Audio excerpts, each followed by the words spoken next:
A very good evening and welcome back to Havana Media. My name is Boniface Owino, and as usual I'm going to be your host for today. Now, before I jump into our discussion or what I want us to talk about, I would like to remind you that if you're in for the first time, please don't forget to take a minute, click the subscribe button. You can also like, share, and drop me a comment in the comment section and tell me what you think and where you're watching these videos from.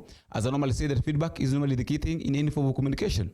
And not fail to appreciate those who have been giving us support, because without the support, this channel cannot grow and it cannot be where it is as now. And I'm very happy that we are approaching 17,000. Please let us make it, if it's possible, by the end of probably next month. We hit 20 so that we can have another turn around. Now, jumping back to our discussion, let me talk about this issue of Gachagua'S impeachment, because that is one of the major things that right now is going viral. I want to ask this question. I just want to pose this question before this video, that suppose Rigathi Gachagua is impeached right now. Suppose Rigathi Gachagua is impeached right now. How is that one going to affect us normal Kenyan citizens? Like, what are we going to gain if at all Rigathi Gachagua is impeached? Or what are we going to lose if at all Rigathi Gachagua is impeached? One thing we have to understand, that the impeachment of Rigathi Gachagua is not going to affect us in any way. Impeachment of Rigathi Gachagua is not going to prevent the Adani deal. Impeachment of Rigathi Gachagua is not going to bring back the children that are just going to be buried by the parents, the 21 kids. The impeachment of Rigathi Gachagua is not going to add any value from us Kenyans. In fact, it's going to make a lot of worse things. So these members of parliament that comes from Central, from Mount Kenya, telling us that they've reached the north and now they are not going to go back from where they came from, that the Rigathi Gachagua must be impeached. And there is also another thing that we have to look at, that what are the procedures of impeaching a deputy president? That is what I want us to talk about. And also I've had Oscar Sudi saying this statement, that it's no longer a secret that the mastermind behind the dead on arrival plan to oust our president. Young people were killed in the streets, and those jailed are as a result of the money you poured to sponsor demons. Yet now you claim you're fighting for them. Save for the respect we have for you, for your office. You belong to jail. So that is Oscar Sudi. Oscar Sudi and Didmas Baraza have been people behind Rigathi Gachagua'S serious impeachment. Now, let us leave alone Kimani Ichung'wah, because we all know Kimani Ichung'wah is the person that maybe has been sponsoring this. But the people that are really pushing for the impeachment of Rigathi Gachagua, we have got Oscar Sudi, we have got Didmas Baraza. And when you look at these guys, they're doing these things, yet their background, where they come from, they're doing nothing. People are really complaining. Like I watch Didmas Baraza having all MP having a vest on top of a vehicle and giving out shoes. So what does that one tells you?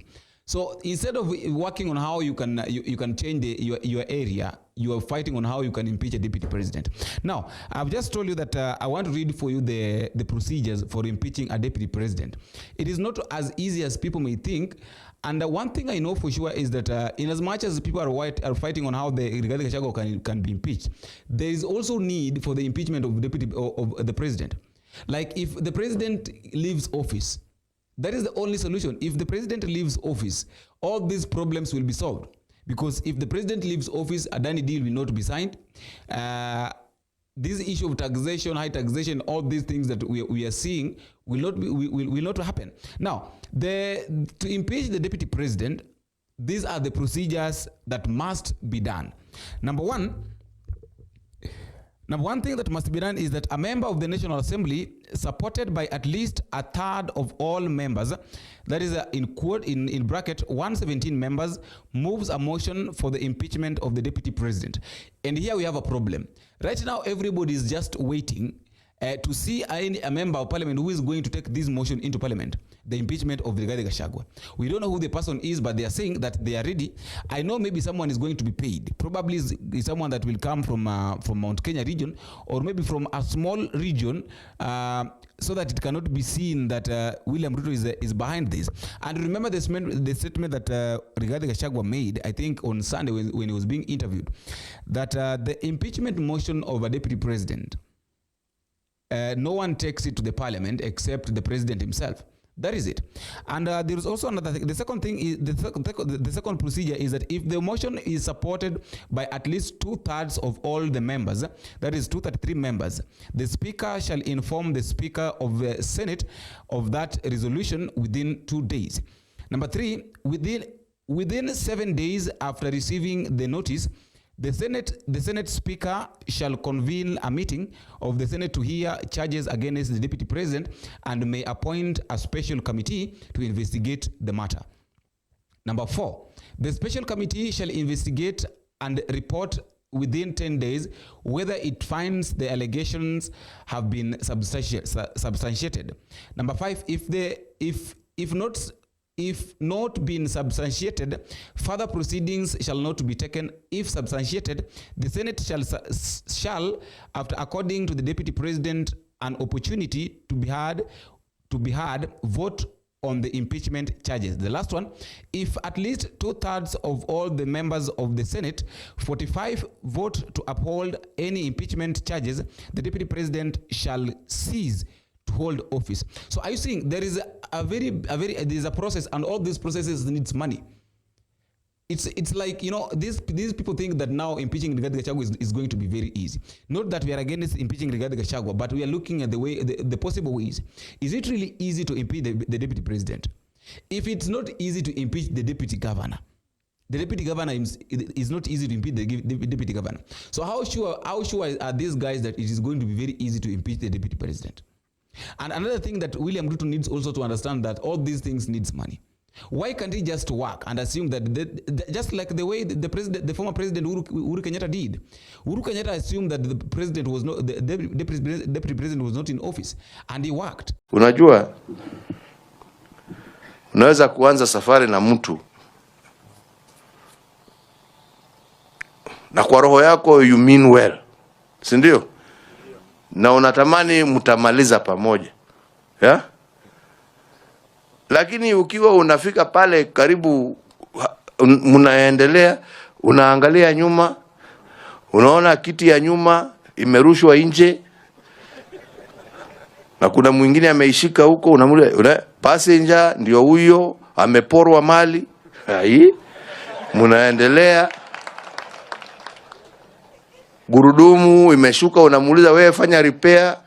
Badala ya kufanya repair, ameenda na hiyo gurudumu ameenda kuuzia mwingine, kuweka kwa gari ingine. Mnaendelea, unaona sasa, jamani, tukiendelea hii safari, hii gari haifiki pahali inatakikana kufika. Si ndio hivyo? Inafika wakati unasema, ai, hii hata kama tulikuwa tumekubaliana ati tutabadilishana pale mbele, hapa hakuna kitu tutabadilishana, kwa sababu tutafika pale mwisho hata gari yenyewe itakuwa na chassis peke yake. And he finished his term. The second story is this. Rigathi Gachagua right now is saying that Uhuru Kenyatta is his brother. And I remember very well the way Rigathi Gachagua used to mistreat Uhuru Kenyatta. The way he used, in fact, he was telling Uhuru Kenyatta that you are remaining with 8 days. So after these 8 days, come here, take your belonging and go home.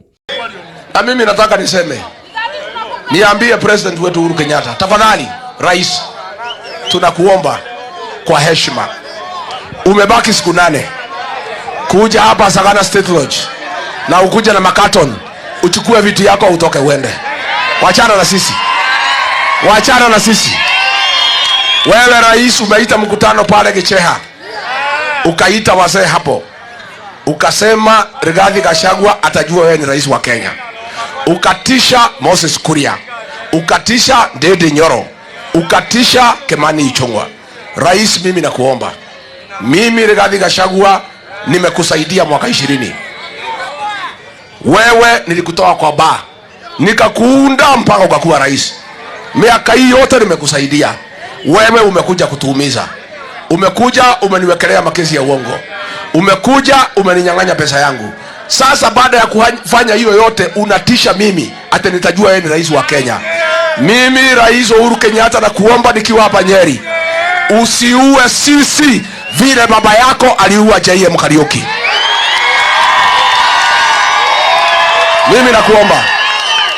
Mimi nakuomba na rais, kama lazima uue sisi, utuue wiki hii watu watakuja kusika sisi. Ni nini unauliza sisi? Unakasirika tunaenda nyumbani. Si ulikuwa unajua iko kwa katiba lazima uende nyumbani? Makasiriko ni ya nini? Wewe ni tajiri. Hii leri hii ulijenga hapa, ukafukuza watu wetu hapa kwa barabara. Inabeba mafuta ya familia yako kupeleka Nyanyuki. Na hakuna mtu ile inasaidia. Kuna mtu ile inasaidia. Watu ya chaka, Rais Uhuru Kenyatta walikuwa na soko hapa wanapata pesa. Ukawafukuza, ukawapeleka pahali hakuna biashara. Ukajenga leri, ukatumia 3.8 billion. Na kazi ya leri hiyo ni kubeba mafuta ya Rubes ya familia yenu kwenda Nyanyuki.